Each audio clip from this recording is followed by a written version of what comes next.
आज हम लोग अंतर संक्रमण तत्वों पर आधारित महत्वपूर्ण प्रश्नों के उत्तर समझेंगे। इसके पहले हम लोगों ने एफ ब्लॉक के तत्वों के बारे में पढ़ा है। आवर्त सारणी में छठवें और सातवें आवर्त में क्रमशः लैंथेनम और एक्टिनियम के बाद 14 तत्वों की दो श्रेणियां हैं, जिन्हें आवर्त सारणी में अलग से नीचे लिखा गया है। पहली श्रेणी लैंथेनाइड है और दूसरी श्रेणी एक्टिनाइड है। इनके इलेक्ट्रॉनिक विन्यास में बाह्यतम 3 कोश अपूर्ण होते हैं और अंतिम इलेक्ट्रॉन N-2f कक्षकों में भरे जाते हैं।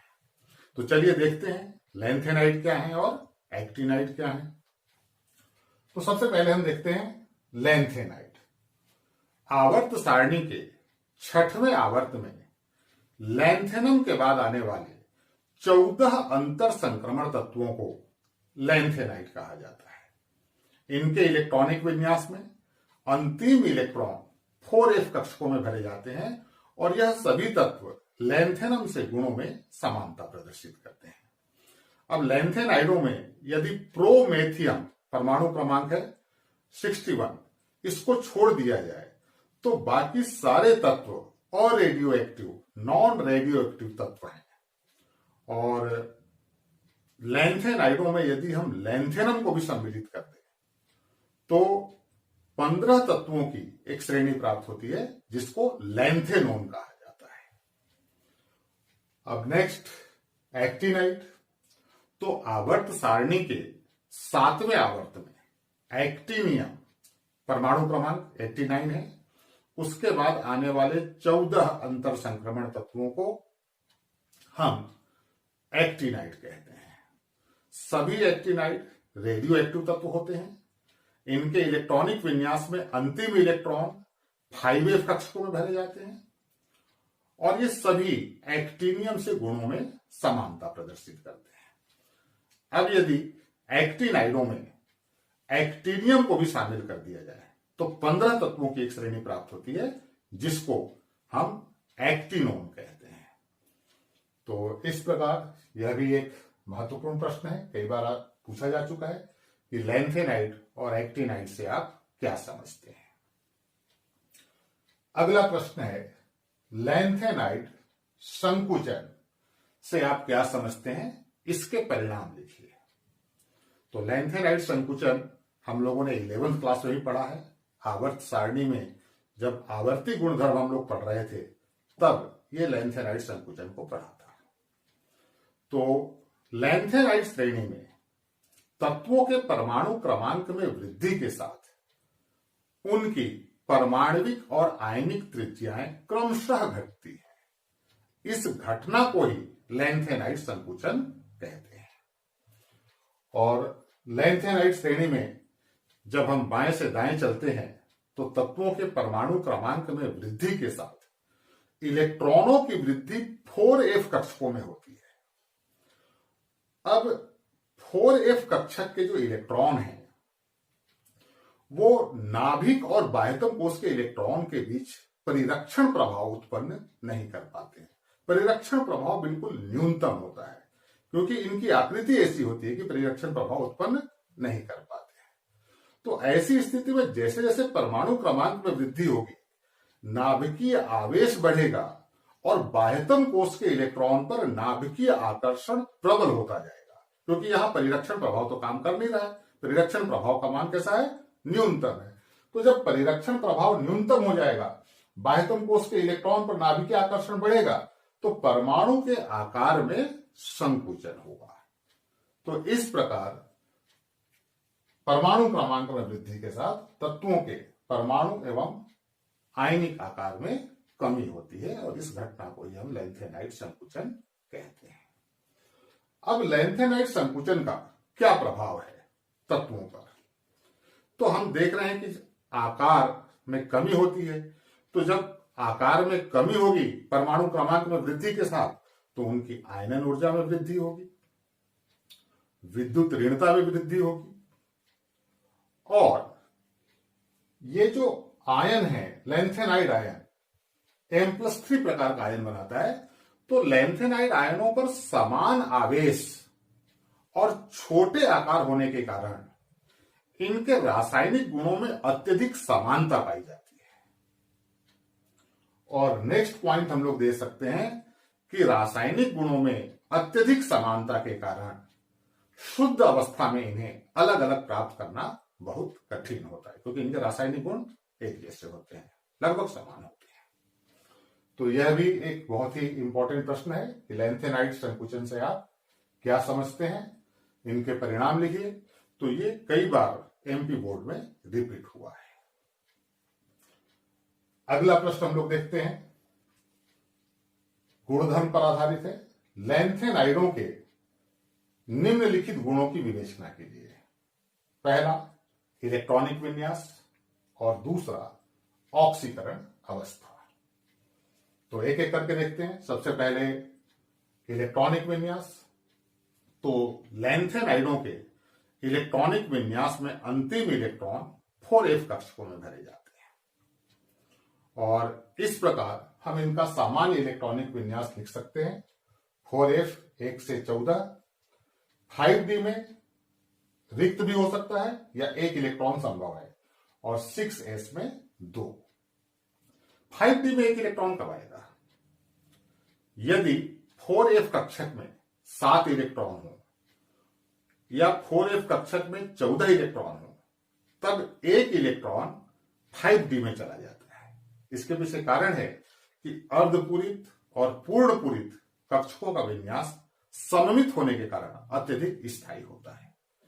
तो जब भी ऐसी स्थिति उत्पन्न होगी कि 4f में 7 इलेक्ट्रॉन हो जाए या 4f में 14 इलेक्ट्रॉन हो जाए, तो अगला जो इलेक्ट्रॉन है वो चला जाता है, एक इलेक्ट्रॉन 5d में चला जाता है। तो इस प्रकार हम उदाहरण दे सकते हैं, जैसे गोडोलिनियम। गोडोलिनियम का परमाणु क्रमांक है 64 और इसके 4f में देखिए 6s में 2 इलेक्ट्रॉन आने के बाद 8 इलेक्ट्रॉन बचते हैं। तो वो 8 इलेक्ट्रॉन कहां आने चाहिए? 4f में। लेकिन 4f में केवल 7 इलेक्ट्रॉन जाते हैं, एक इलेक्ट्रॉन कहां चला जाता है? 5d में। इसी प्रकार ल्यूटीशियम में 4f में 14 इलेक्ट्रॉन के बाद एक इलेक्ट्रॉन बचता है, वो चला जाता है 5d में। तो इस प्रकार 4f में 7 इलेक्ट्रॉन या 14 इलेक्ट्रॉन होने पर जो अगला एक इलेक्ट्रॉन है वो 5d में चला जाता है। नेक्स्ट हम लोग देखेंगे ऑक्सीकरण अवस्था। लैंथेनाइडों की जो सामान्य ऑक्सीकरण अवस्था है +3 होती है। सभी लैंथेनाइड +3 ऑक्सीकरण अवस्था दर्शाते हैं, लेकिन कुछ लैंथेनाइडों में +2 और +4 ऑक्सीकरण अवस्था भी पाया जाता है। तो इसके पीछे कारण है, यदि 4f कक्षक रिक्त हो, 4f कक्षक में 7 इलेक्ट्रॉन हो या 4f कक्षक में 14 इलेक्ट्रॉन हो, तो यह सममित विन्यास होता है और सममित विन्यास बहुत ज्यादा स्थायी होते हैं। जैसे 4f 0 है तो सारे कक्षक रिक्त हैं, एक जैसे हैं। 4f में 7 इलेक्ट्रॉन है तो एक एक इलेक्ट्रॉन सब में रहेगा, और 4f में 14 है तो 2-2 इलेक्ट्रॉन सब में रहेंगे, युग्म के रूप में रहेंगे। तो ऐसे विन्यास सममित होने के कारण अत्यधिक स्थायी होते हैं। तो जब ऐसी स्थिति उत्पन्न हो कि इलेक्ट्रॉन 2 इलेक्ट्रॉन या 4 इलेक्ट्रॉन त्यागने के बाद 4f में 0 हो या 4f में 7 इलेक्ट्रॉन हो या 4f में 14 इलेक्ट्रॉन हो, तब +2 और +4 ऑक्सीकरण अवस्था प्रदर्शित होती है। उदाहरण के लिए अगर हम सीरियम की बात करें, सीरियम का परमाणु क्रमांक 58 है, तो इसके 4f में 2 इलेक्ट्रॉन होते हैं। तो ये 6s का 2 इलेक्ट्रॉन और 4f का 2 इलेक्ट्रॉन त्याग देगा, तो ऑक्सीकरण अवस्था कितनी हो जाएगी? +4। तो इस प्रकार +4 ऑक्सीकरण अवस्था में सीरियम में 4f में 0 इलेक्ट्रॉन है, कोई इलेक्ट्रॉन नहीं है। इसी प्रकार टर्बियम की बात करें, टर्बियम का परमाणु क्रमांक 65 है। अब यहां 4f में 9 इलेक्ट्रॉन होते हैं, तो यह भी 6s से 2 इलेक्ट्रॉन और 4f से 2 इलेक्ट्रॉन निकाल देगा, तो ऑक्सीकरण अवस्था हो जाएगी +4 और 4f पे कितने बचेंगे? 7। ये स्थायी विन्यास है, तो 9 में से 2 इलेक्ट्रॉन निकल गए, बचा 7। तो इस प्रकार जो टर्बियम है +4 ऑक्सीकरण अवस्था में 4f में 7 इलेक्ट्रॉन होते हैं। और अगला उदाहरण हम इट्रिबियम का दे सकते हैं, परमाणु क्रमांक 70 है। इसके 4f में 14 इलेक्ट्रॉन होते हैं, पूर्ण रूप से भरे होते हैं। तो यह केवल 6s का 2 इलेक्ट्रॉन निकालता है और +2 ऑक्सीकरण अवस्था प्रदर्शित करता है। तो इस प्रकार ये क्लियर हो जाता है कि 4s में 0 या 4s में 7 या 4s में 14 इलेक्ट्रॉन होने पर यह +2 या +4 ऑक्सीकरण अवस्था भी दर्शाते हैं। और जिस प्रकार लैंथेनाइडों के गुणों की विवेचना किया हमने, ठीक उसी प्रकार एक्टिनाइडों पर भी प्रश्न बनता है कि एक्टिनाइडों के निम्नलिखित गुणों की विवेचना कीजिए। पहला इलेक्ट्रॉनिक विन्यास और दूसरा ऑक्सीकरण अवस्था। देखिए, एक्टिनाइडों के इलेक्ट्रॉनिक विन्यास में अंतिम इलेक्ट्रॉन 5s कक्षकों में भरे जाते हैं। अब 5s कक्षक और 6d कक्षक के इलेक्ट्रॉनों की ऊर्जा में बहुत कम अंतर होता है। तो इस प्रकार इनके इलेक्ट्रॉनिक विन्यास में अनेक अनियमितताएं पाई जाती हैं। 5f का इलेक्ट्रॉन 6d में चला जाता है, 6d का इलेक्ट्रॉन 5f में चला जाता है। तो इस प्रकार ऊर्जा में बहुत कम अंतर है और इस कम अंतर के कारण इनका कोई निश्चित इलेक्ट्रॉनिक विन्यास हम नहीं लिख सकते हैं। फिर भी हम इनका सामान्य इलेक्ट्रॉनिक विन्यास इस प्रकार दर्शा सकते हैं। 5f में 0 या फिर 0 से लेकर 14 इलेक्ट्रॉन हो सकते हैं। इसी प्रकार 6d में 0 से लेकर 2 इलेक्ट्रॉन हो सकते हैं और 7s में 2। यहां पर हम एक उदाहरण दे सकते हैं। थोरियम का परमाणु क्रमांक 90 होता है। तो यहां पर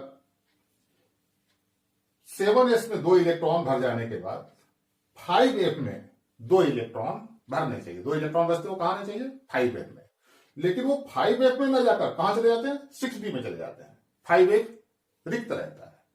तो थोरियम का जो इलेक्ट्रॉनिक विन्यास है, 5f 0 है, 6d 2 है और 7s 2 है। तो इस प्रकार जब भी ऐसी स्थिति उत्पन्न होती है कि 5f का इलेक्ट्रॉन 6d में चला जाता है। अगला है ऑक्सीकरण अवस्था। तो एक्टिनाइडों की सामान्य ऑक्सीकरण अवस्था +3 होती है, लेकिन यह लैंथेनाइडों के समान महत्वपूर्ण नहीं होती है।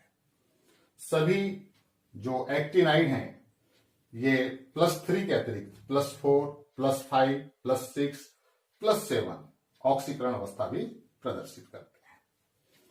तो इस प्रकार ये जो प्रश्न है 3 नंबर में या 4 नंबर में पूछे जा सकते हैं। इसमें आगे और प्रश्न हैं जो हम लोग अगले वीडियो में देखेंगे। आज के लिए इतना ही।